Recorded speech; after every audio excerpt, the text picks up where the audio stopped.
Search करें अवामी news. मुल्क भर की ताज़ा तरीन खबरों से बाखबर रहने के लिए सब्सक्राइब करें हमारे चैनल को और बेल आइकन ज़रूर दबाएं।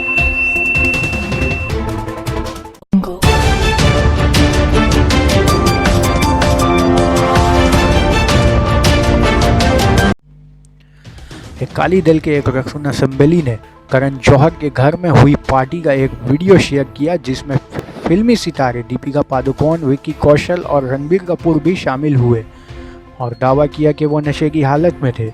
इस दावा को मुस्तरद कर दिया गया है। करण जौहर के घर में हुई पार्टी में अदाकारा दीपिका पादुकोण, रणबीर कपूर, विक्की कौशल, अर्जुन कपूर, मलाइका अरोड़ा, शाहिद कपूर, फिल्म मेकर अयान मुखर्जी के अलावा दीगर ने शिरकत की और इस पार्टी का वीडियो करण जौहर ने सोशल मीडिया पर भी शेयर किया। इसी दौरान वहीं वीडियो SAD के रकुन असेंबली मौजिमदार सरसा ने भी इस्तेमाल करते हुए दावा किया कि फिल्म सितारे हालत नशा में थे। वहीं ट्विटर पर इस दावे को भी बेबुनियाद करार दे दिया गया है। कांग्रेस के लीडर मिलिंद देओरा ने इस दावे को मुस्तरद करते हुए माफ़ी की मांग की है। सरसा ने अपने ट्वीट में कहा कि हकीकत और ख्याल में बड़ा फ़र्क है। देखा जा सकता है कि बड़े और मशहूर बॉलीवुड सितारे नशे की हालत में किस तरह फ़क्र का मुजाहरा कर रहे हैं।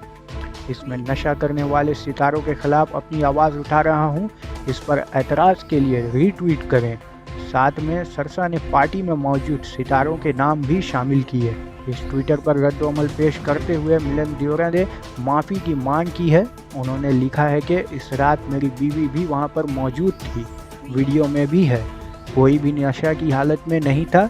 जिनको आप नहीं जानते उनके मुतालिक गुमराहकिन प्रोपेगेंडा ना फैलाएं। मुझे उम्मीद है कि तुम्हारे अंदर माफ़ी चाहने का हौसला ज़रूर होगा।